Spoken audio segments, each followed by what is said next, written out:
ये घड़ा आप संभालना। मंदोदरी संभालने लगी। एक दिन रात्रि को मंदोदरी को प्यास लगी।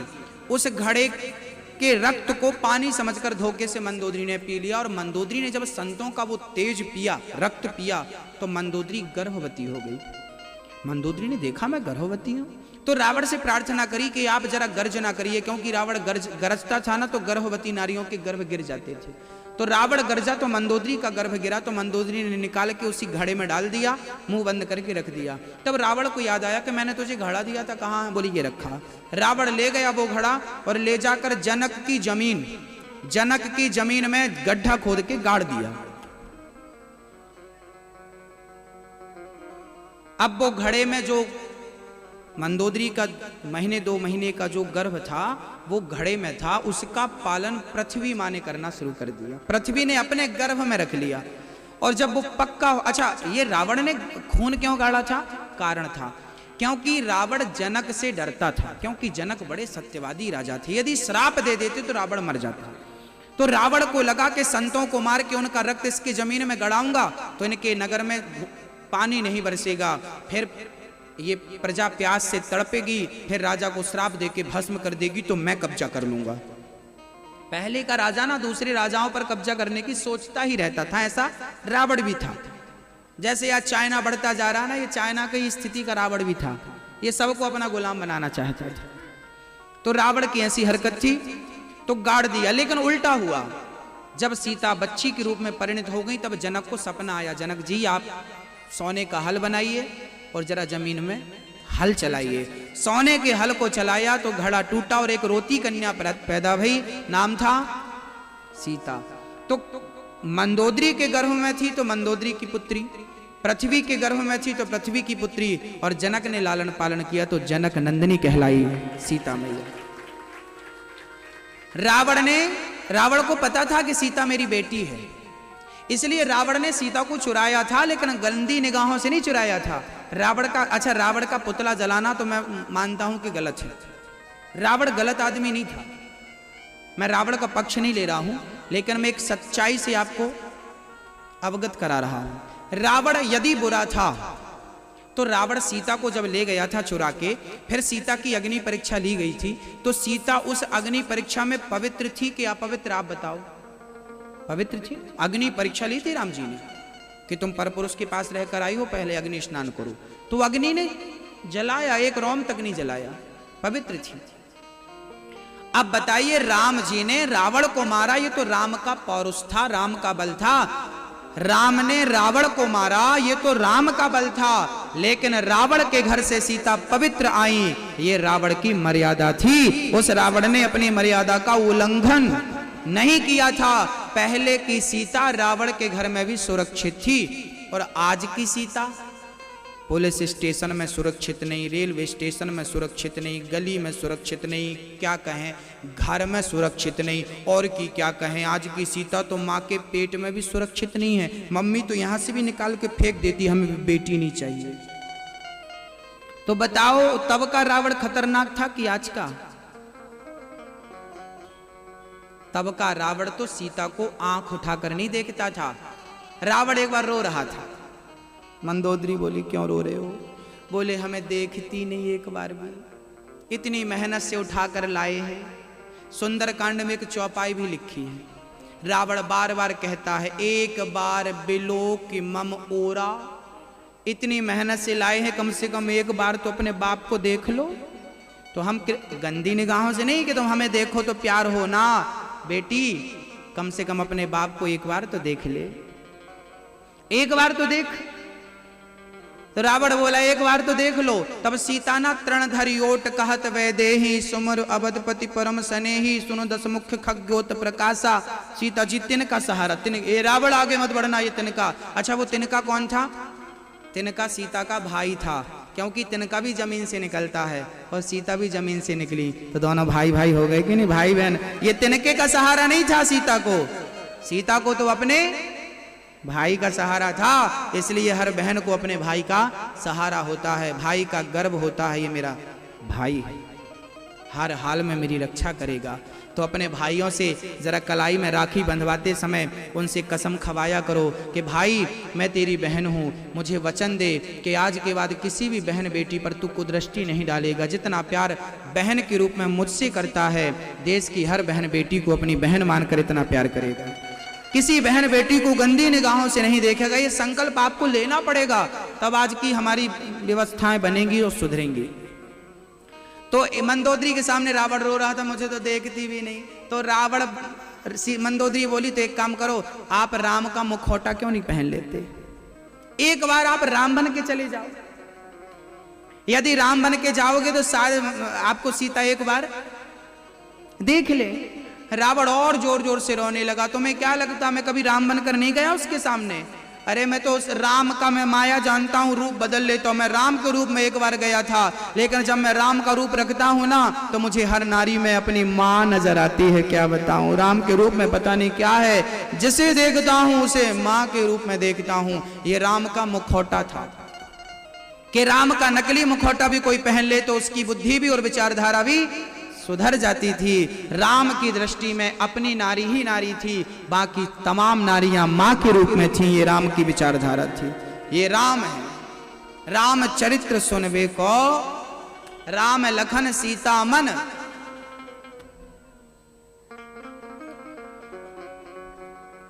रामचरितमानस में लिखा है कि जो अपना कल्याण चाहता है पर नारी को ना देखे। पुरुषों को चाहिए कि नारियों को देखना छोड़ दें। नारियों को चाहिए पुरुषों को, महाराज जी देखना, वही मार्केट जाते हैं तो देखना तो हो ही जाता है, और आप कह रहे हैं देखो मत, तो क्या करें? बोले पट्टी बांध कर जाएं आंखों में। बोले पट्टी बांधने की जरूरत नहीं है। फिर क्या? बोले केवल विचारधारा बदलने की जरूरत है। हाँ, स्कूल में पढ़ाया जाता है समकोण षटकोण, समकोण और षटकोण की उतनी आवश्यकता नहीं होती जितनी दृष्टिकोण की आवश्यकता होती है, पर वो दृष्टिकोण किसी स्कूल में नहीं पढ़ाया जाता। क्या चाहिए? बोले दृष्टिकोण चाहिए, देखने का नजरिया चाहिए। क्या नजरिया हो वो मैं आपको बताता हूं। नारी को देखना बुरा नहीं है, लेकिन कैसे? हमारे संत और शास्त्र कहते हैं देखो भालो तको मत। देखना बुरा नहीं है, ताकना बुरा है। देखो भालो तको मत, खाओ पियो छको मत, चलो फिरो थको मत, बोलो चालो बको मत। तो देखना बुरा नहीं है, क्या है? ताकना। और आजकल के बच्चे देखते नहीं है, ताकते हैं। इनके मोबाइल में रिंगटोन सेट है, ताकते रहते तुझको सांझ सवेरे।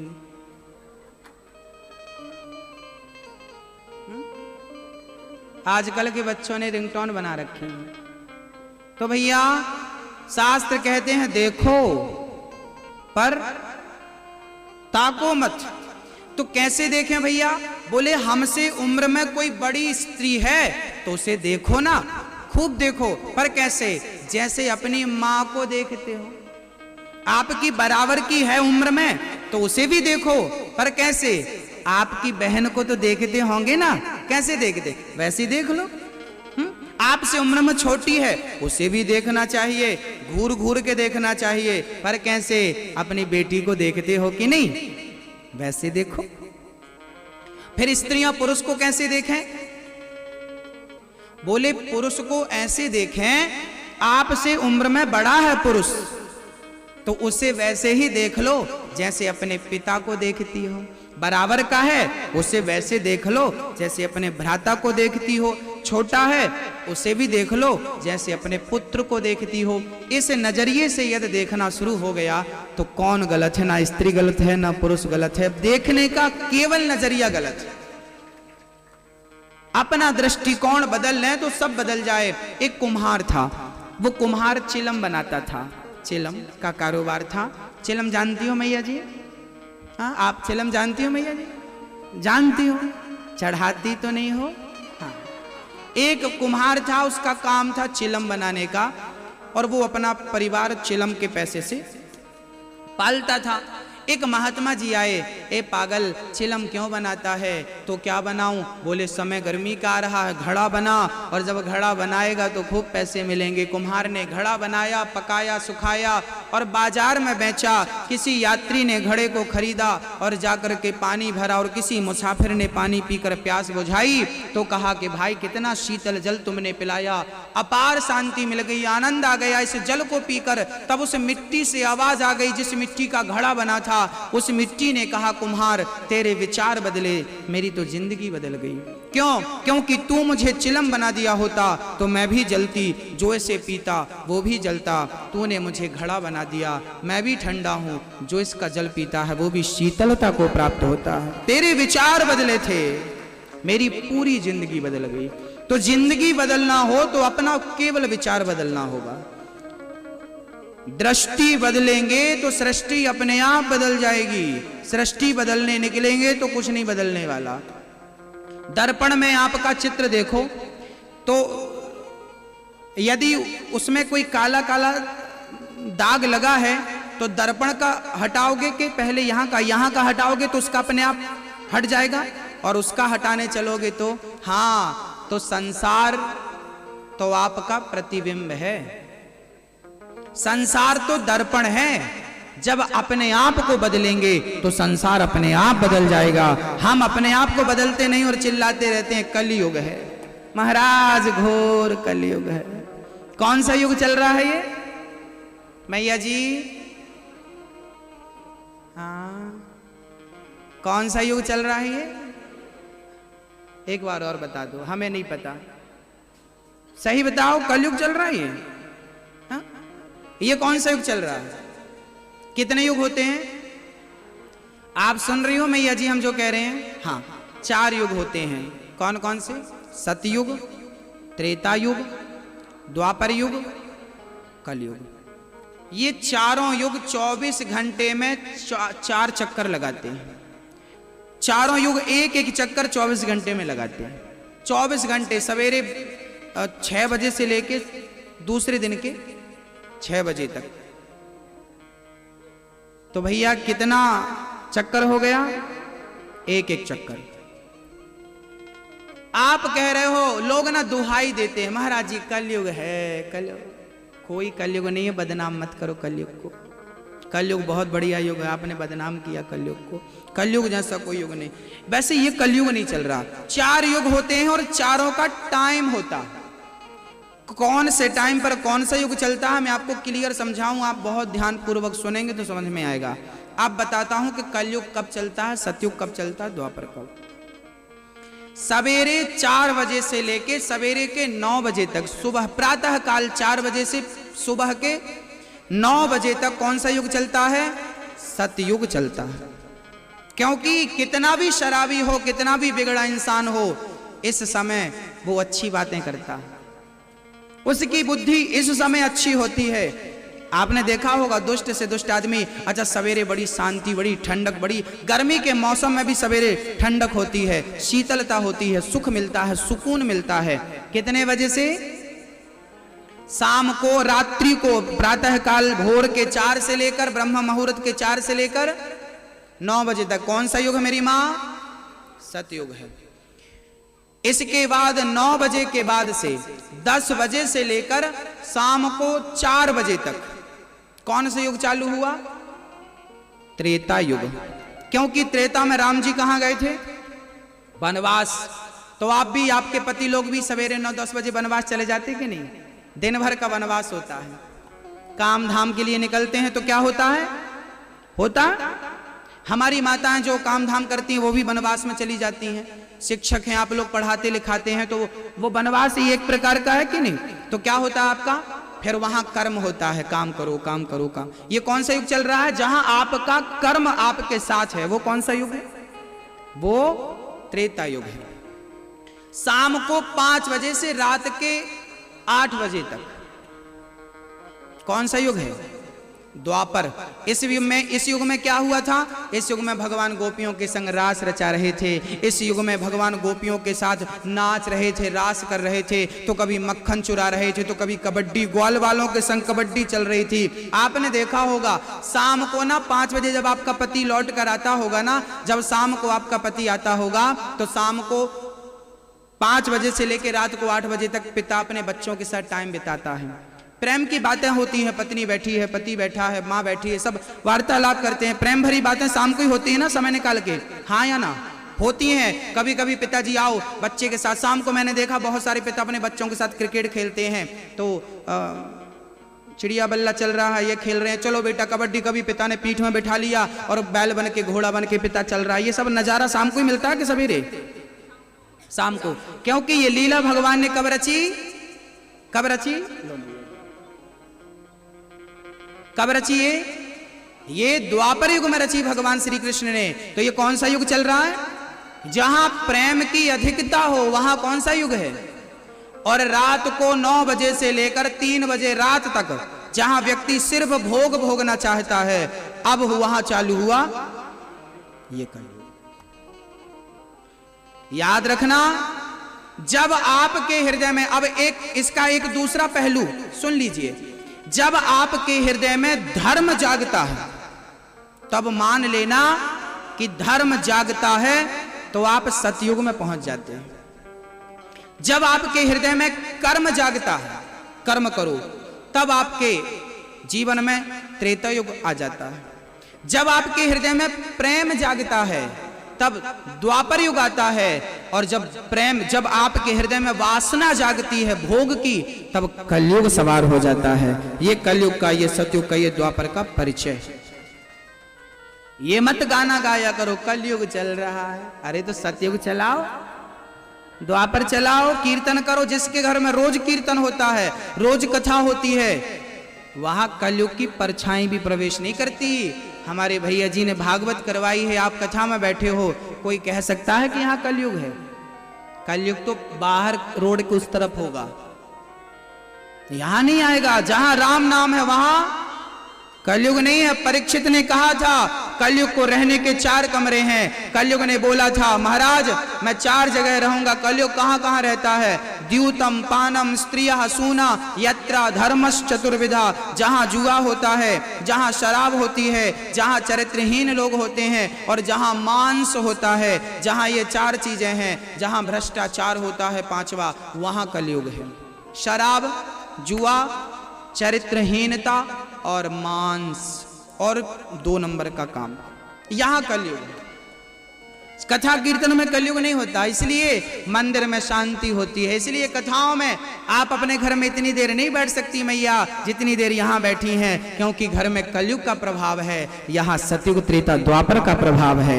इसलिए आप यहाँ बैठी हैं, मैं यहाँ बैठ करके कथा सुना पा रहा हूँ। आप लोग 4 कई माताएं ऐसी हैं जो नीचे नहीं बैठ पाती फिर भी नीचे बैठी हैं। कई माताएं ऐसी हैं चल नहीं पाती फिर भी चल रही हैं, चल के आती हैं पैदल। शक्ति मिल रही है महाराज कथा से तो मिल रही है। ये कथा का प्रभाव तो है, लेकिन ये सतयुग त्रेता द्वापर चल रहा है, उसका प्रभाव है, भगवत कृपा का प्रभाव है कि आपके सारे कष्ट आप भूल जा रहे हैं और कथा में मन लग रहा है, सुख मिल रहा है, आनंद मिल रहा है। क्योंकि ये युग कौन सा है?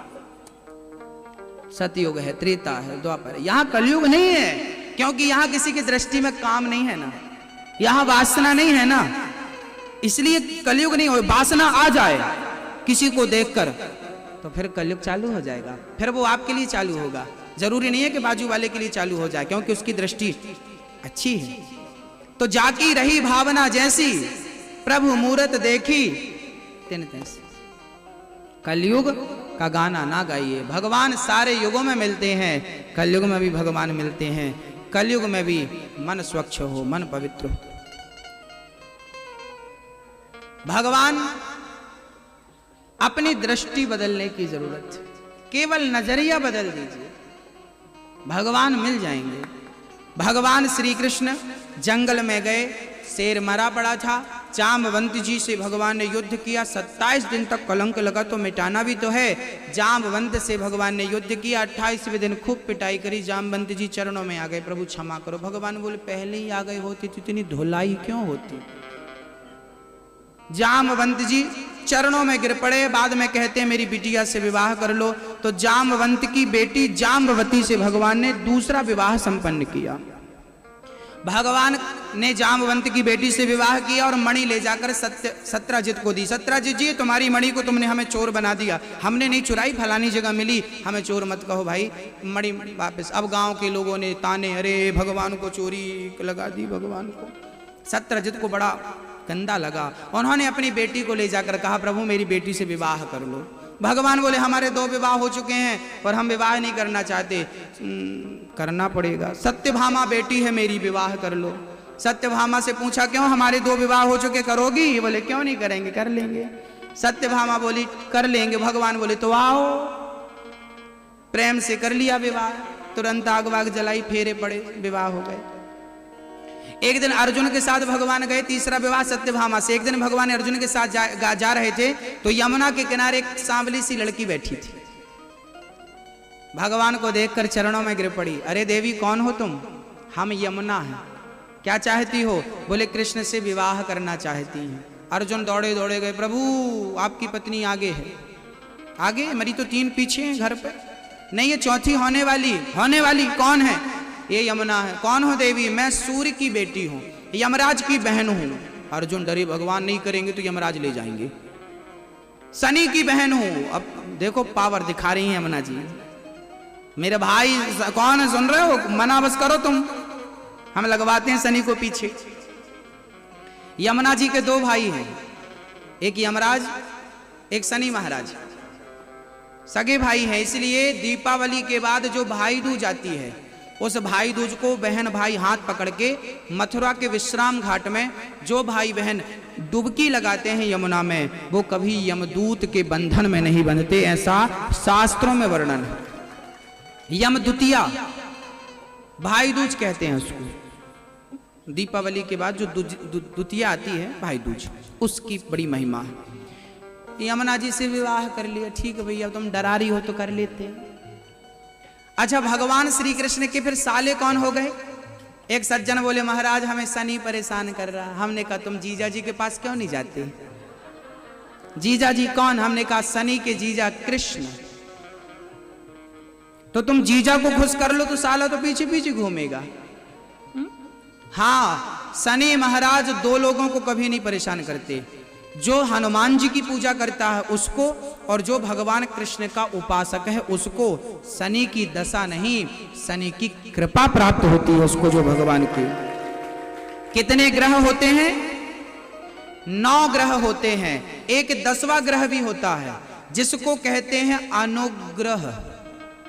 यदि भगवान का अनुग्रह हम पर है तो 9 की 9 ग्रह बाल भी वांका नहीं कर सकते। बस परमात्मा का अनुग्रह होना चाहिए। भगवान का हाथ हो तो राहु केतु मंगल और क्या बिगाड़े कोई। कृपा इनकी हो, कोई परेशानी नहीं। तो जीजा जी ये हैं, साले साहब वो हैं, तो जीजा खुश तो साला। 4था विवाह यमुना जी से संपन्न हुआ। 5वां विवाह भगवान का हुआ है उज्जैन में, मित्रविंदा नाम की कन्या से। पढ़ने गए थे तभी एक लड़की पसंद आ गई थी। बोले अभी तो बच्चे हैं, बड़े होंगे तो देखेंगे। तब तक वो कुंवारी बैठी रही मित्रविंदा। करेंगे तो आपसी विवाह करेंगे। संदेशा वंदेशा पहुंचाया। भगवान बोले राम राम बूढ़ी ना हो जाए तो कर लो। भगवान दौड़े दौड़े गए और ले आए उसको। हाँ अच्छा भगवान की भी ना बड़ी।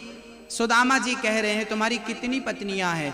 कन्हैया बैठी तो हैं सामने, गिन लो गिनते बने तो। बाजार लगी थी पूरी। सुदामा गिनने बैठे, महाराज ये तो हजारों हैं। तो 16,108 ऐसी हो गई। अरे लाला तेने बुलायो ना मोकू शादी में? कन्हैया बोले सुदामा शादी की तारीख पक्की होती तो इनवाइट करते हम, सब इमरजेंसी केस है, ले के भागना पड़ा है। कोई मंडप तक नहीं गड़ा एक के में भी। यूं ही मित्रविंदा से 5वां विवाह संपन्न हुआ। कौशल देश में भगवान का सत्या नाम की कन्या से विवाह हुआ। 7 बैलों को एक साथ नाथ करके भगवान ने विवाह किया। 6वां विवाह।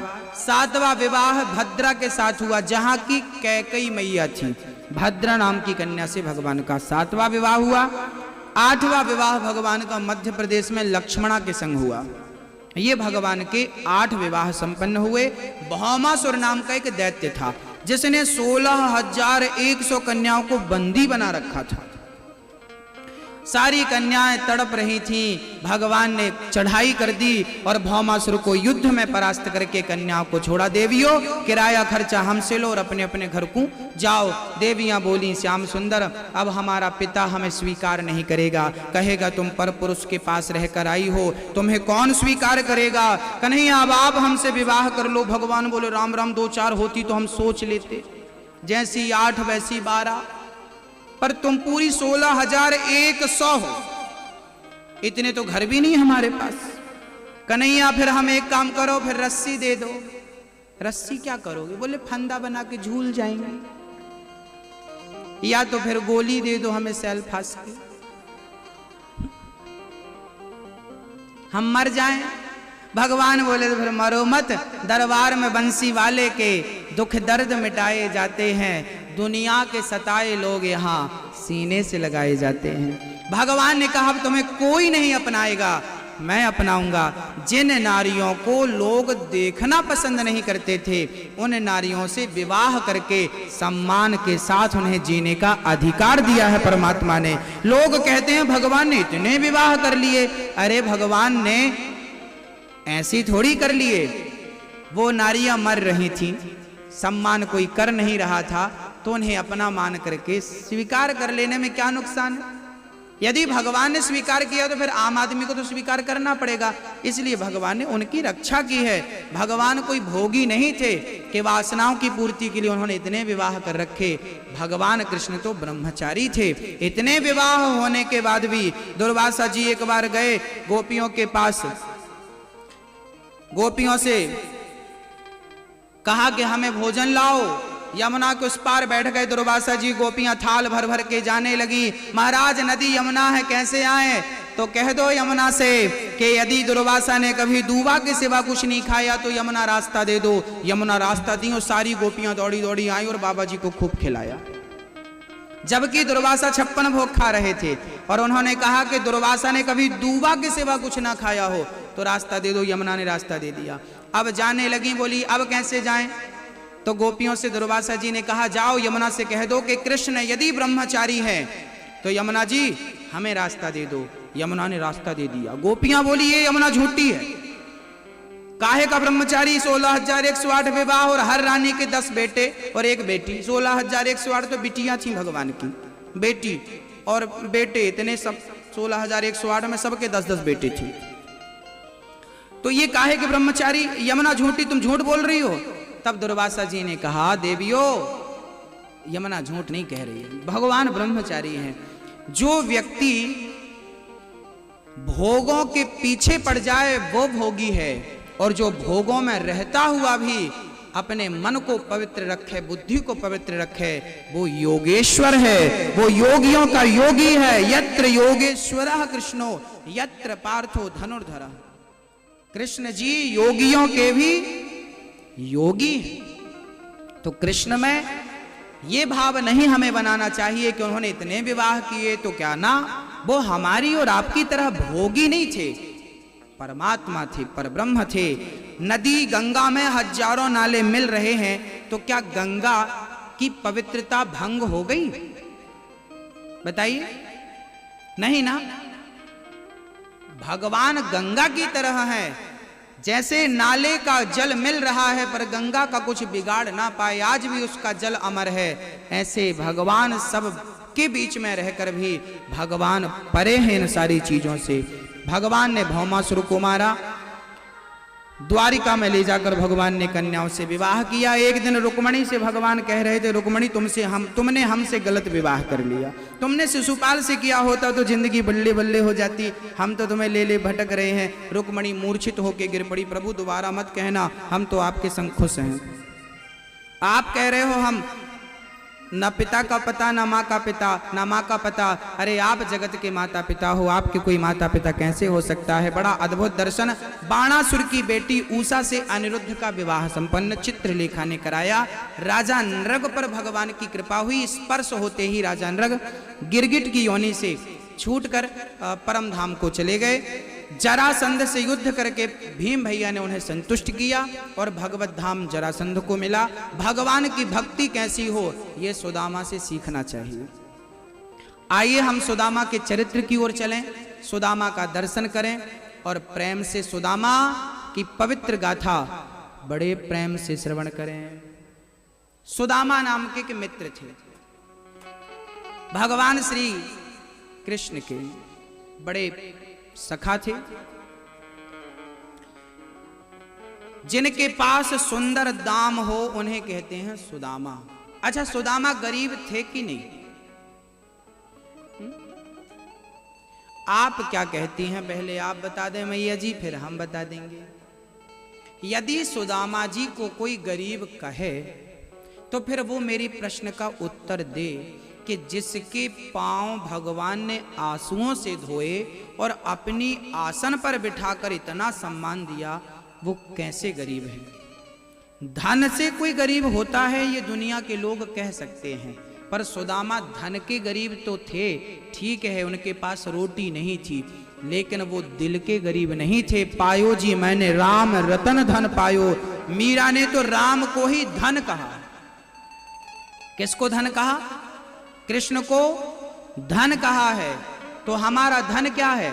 भगवान और भक्ति हमारा धन है। और सुदामा के पास वो धन कूट कूट के भरा था। सुदामा जी की पत्नी का नाम था सुशीला। इनके पुत्र हुए थे 4, बड़े अच्छे बेटे थे, आज्ञाकारी थे। सुदामा की पत्नी तो बहुत अच्छी थी, किस्मत वाले को ऐसी पत्नी मिलती है। सुशीला इतनी गरीब थी कि वो फटी साड़ी पहना करती, आधी साड़ी एक रंग की और आधी साड़ी दूसरे रंग की। आप लोग जो फेंक देती हैं ना, वो उठा लेती थी सुशीला और उसे सिल करके सुई धागा से और लपेट लिया करती थी, पहन लिया करती थी। फटा सा कपड़ा पहनती थी, फटी साड़ी वो कई जगह से फटी सड़ी थी। सुदामा जी की धोती थी, वो कई जगह से फटी थी। इतनी गरीबी जीवन में, लेकिन सुदामा का विश्वास कम नहीं हुआ। आप लोग कहते हैं ना, आप लोग ना हिसाब मांगते हैं, हमने कन्हैया तेरी इतनी भक्ति करी, प्रभु हमने आपकी इतनी पूजा करी, हमने आपकी इतनी सेवा करी, फिर भी हम गरीब हैं। अरे भाई, भगवान की पूजा तो करनी चाहिए, भगवान की सेवा तो करनी चाहिए, लेकिन जरूरी नहीं है कि हम सेवा करते हैं तो हमें गरीबी ना आए। भाई, बच्चे पढ़ते हैं तो एग्जाम देना पड़ता है कि नहीं?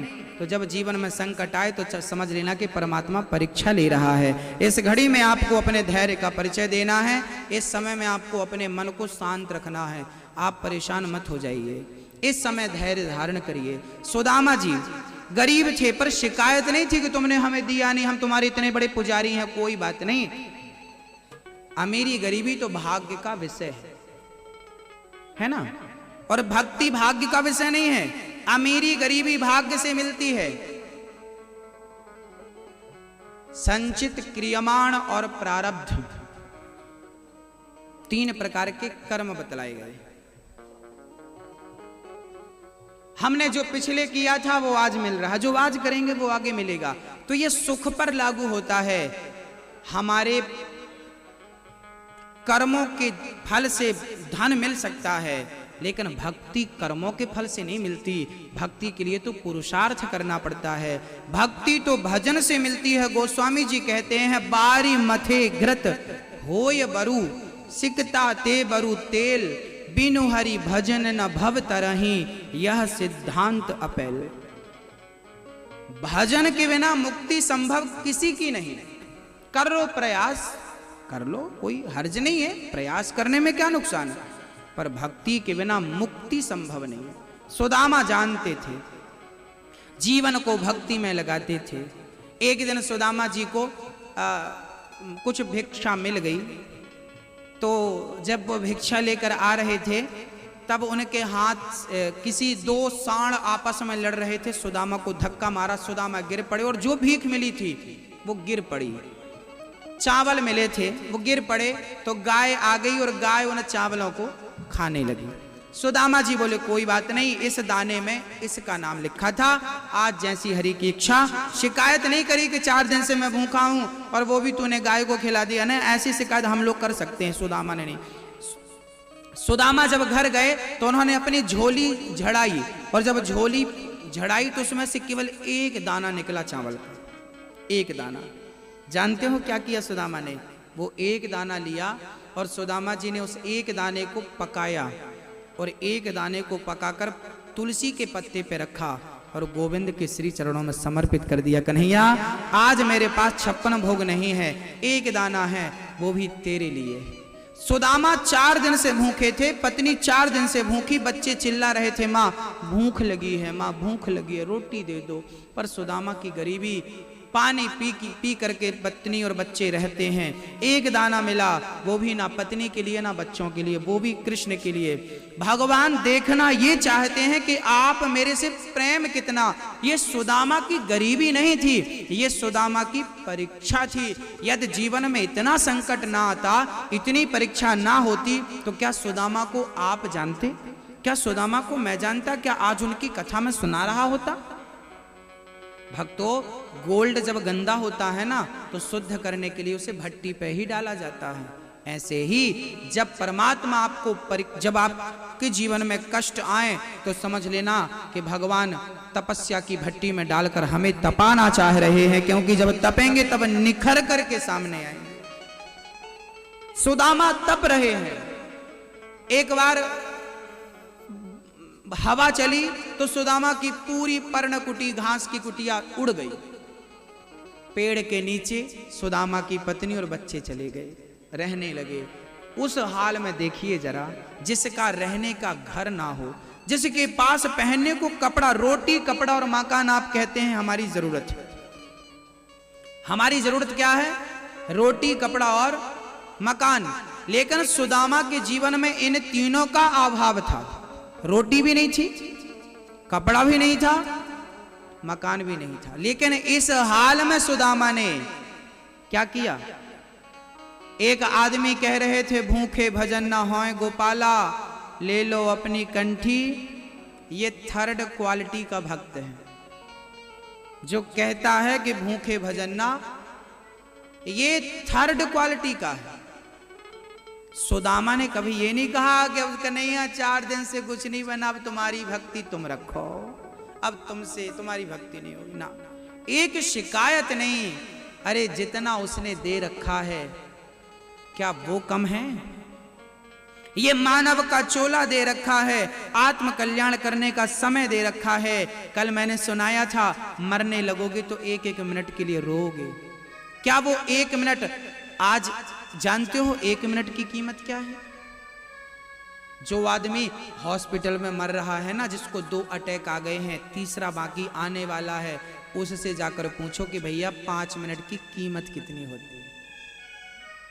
आपके पास समय भरपूर है, इसलिए हमें कोई वैल्यू नहीं, कोई कीमत। जाने समय, सो मस्ती करो। सुदामा के जीवन में इतना अभाव था, पर धन्य है सुदामा, एक शिकायत नहीं निकली। कन्हैया तुमने ऐसा नहीं दिया था। शिकायत क्या करें? हा? किसी ने कहा कि जब होठों पे हंसी दी ईश्वर ने, तब क्या तुमने उसका धन्यवाद दिया? जब होठों पे हंसी आई तो धन्यवाद नहीं दिया, तो आंखों में आंसू आए, तो शिकायत क्यों? जब हंसी का धन्यवाद नहीं दे सके ईश्वर को, तो आंसुओं की शिकायत क्यों करते हो? हम कौन होते हैं शिकायत करने वाले ईश्वर से? मत करो। सुदामा गरीब थे, लेकिन दिल के बड़े अमीर आदमी थे। कृष्ण कृष्ण कृष्ण कृष्ण। दाना चावल का रखकर सुशीला को बोला, सुशीला, कहते सुदामा कहते प्रेम से, सुशीले, ए सुशीले आओ। ये चावल भगवान ने खाया। अच्छा, आपने सुना होगा, वो चावल का एक दाना भगवान ने सुदामा की तुलसी के पत्ते से, वो चावल का दाना भगवान ने भाव से उठा लिया और अपने मुख में रख लिया। कहा जाता है कि भगवान ने उस एक दाने को खाकर डकार ले ली और पूरी सृष्टि के जीव जंतुओं का सबका पेट भर गया भगवान के उस एक दाने से। सुदामा का एक दाना पेट भर गया। सुदामा जी महाराज आज बैठे भजन कर रहे थे, सवेरे सवेरे नदी में स्नान करने गए। तभी आज भगवान द्वारिकाधीश द्वारिका में बैठे सुदामा के इस दृश्य को देखकर रो पड़े और भगवान को रोता देख रुक्मणी ने पूछा, प्रभु क्या हुआ? मत पूछो रुक्मणी क्या हुआ, 4 दिन से चूल्हा नहीं जला, एक दाना मिला, वो भी मुझे दे दिया। कौन है ये भक्त? बोली सुदामा। रुक्मणी बोली तो उसकी गरीबी आप दूर क्यों नहीं कर देते? बोले मैं तो चाहता हूं गरीबी दूर करना, पर वो आता ही नहीं। मैं तो बुलाता हूं कि आ मेरे दरबार में। याद रखना भक्तों, भगवान की एक शर्त है, तुम्हें एक बार उन्हें पुकारना पड़ेगा, भाव से पुकारना पड़ेगा। एक बार चलकर दरबार में पहुंचना पड़ेगा बिहारी जी के, एक बार कहना पड़ेगा कन्हैया मैं तेरा हो चुका हूं, अब मेरी मति गति तू जान, मेरा हानि लाभ तू जान, मेरा जन्म मरण तू जान, सब कुछ तेरा। सुदामा की स्थिति देखकर द्वारिकाधीश रो पड़े। सुशीला की आंखों में रुक्मणी भी रो पड़ी भगवान को देखकर। द्वारिकाधीश वहां रो रहा है अपने भक्त को देखकर, और भक्त कृष्ण कृष्ण कृष्ण कृष्ण जप रहा। लोग कहते हैं ना कि भगवान रोता नहीं, अरे भाई भक्त के लिए भगवान भी रोते हैं। स्वाम भगवान रो रहे हैं। आज ब्राह्मण का रूप धारण किया और सुशीला के घर आ गए। बहन मैया भिक्षाम देही, हमें भिक्षा दे दो मां। सुशीला बाहर आई। ब्राह्मण देवता क्षमा करना, 4 दिन से चूल्हा नहीं जला, मैं आपको एक दाना नहीं दे सकती। क्या बताऊं, मैं आपको लौटाना नहीं चाहती, पर मेरे घर में कुछ नहीं। एक काम करो, पानी पी लो। अरे तो आपके पति के मित्र द्वारिकाधीश हैं, आप उन्हें द्वारिकाधीश। देखो भगवान को आकर कहना पड़ा कि मेरे सुदामा ऐसा था कि भगवान से चाहता ही नहीं था कुछ। आज द्वारिकाधीश ब्राह्मण बनकर आए और कहने लगे कि अपने पति को द्वारिकाधीश के पास तो भेजो, वो उनके परम मित्र हैं। आज सुशीला को पता चला कि मेरे पति के मित्र द्वारिकाधीश हैं। पंडित जी तो चले गए, तब सुदामा जी आए। पत्नी सुशीला बोली क्यों, आपके मित्र क्या द्वारिकाधीश हैं? बोले हाँ। अच्छा, सुदामा जी के पास एक पीतांबर था, ये पीतांबर गले पर डालने वाला, वो सुदामा जी ना भगवान के पास रखा करते थे, बहुत संभालते थे उसको ना देखकर अपनी आंखों से लगाते थे, उसे चूमते रहा करते थे, उसे हृदय ऐसे लगाते थे। सुशीला देखती तो थी पर आज तक समझ नहीं पाई कि इस कपड़े से इन्हें इतना प्यार क्यों है। तो आज सुशीला ने पूछा, स्वामी जी एक बात बताओ, ये जो भगवान के मंदिर में आपने ये जो पीतांबर रख रखा है, ये पीतांबर क्या है, मुझे समझाओ।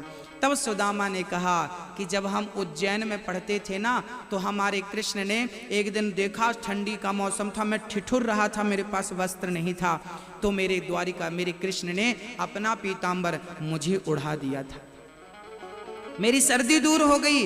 और दूसरे दिन मैंने वो पीतांबर वापस किया। कन्हैया तेरा पीतांबर मैंने धुल के दिया है। कन्हैया बोले मित्र तू अपने पास रखिए, मैंने तुझे दे दिया। कृष्ण का दिया पीतांबर सुदामा ने बड़े संभाल के रखा, और जब कृष्ण की याद आती तो पीतांबर को देख याद कर लेता कि मेरे मित्र ने मुझे इस योग्य समझा कि उन्होंने अपने अंग वस्त्र मेरे अंग में डाल दिया। आज सुशीला कहती है तो आप अपने ऐसे मित्र से मिलने क्यों नहीं चले जाते, ऐसे मित्र का आप दर्शन क्यों नहीं कर लेते? क्या आपको इच्छा नहीं होती? इच्छा तो बहुत होती है सुशीले, पर क्या करूं, खाली हाथ कैसे जाऊं। पता नहीं बहुत दिन हो गए, वो मुझे पहचानता भी है कि नहीं, और मैं गया वो बड़े बड़े राजाओं के संग बैठा होगा, और मैं ऐसा जाऊंगा और वो कहीं कह देगा कि ये मेरा मित्र है, तो उसके चाहने वाले क्या कहेंगे, ये ऐसा मित्र फटे कपड़े वाला, कहीं उसकी तौहीन ना हो जाए, कहीं उसका अपमान ना हो जाए, इसलिए सुदामा नहीं गए। सुशीला आज 4 घर से 4 मुट्ठी चावल मांग कर ले आई, और उसी कपड़े का एक किनारा फाड़ लिया, मानो सुशीला कहना चाहती है कन्हैया तेरे पीतांबर को इन्होंने संभाल के रखा है, यदि तू मित्र को भूल भी जाए तो तेरे ही दिए कपड़े में चावल बांध कर भेज रही हूं, अपनी पोटरी को, अपने उस वस्त्र को पहचान लेना जो तूने नहीं उठाया था। इसलिए उसी वस्त्र में चावल बांधकर सुशीला ने दी, और फटे पुराने से कपड़े पे, वो वही पुराना सा फटा सा कपड़ा था, कृष्ण का पीतांबर। वर्षों बीत गए थे, कपड़ा में चावल 4 मुट्ठी बांध कर दे दिया, और सुदामा जी ने कांख में दबाया, छड़ी उठाई और चल पड़े, कृष्ण से मिलने जा रहे हैं। चले श्याम सुंदर से मिलने सुदामा, गाते हुए मन में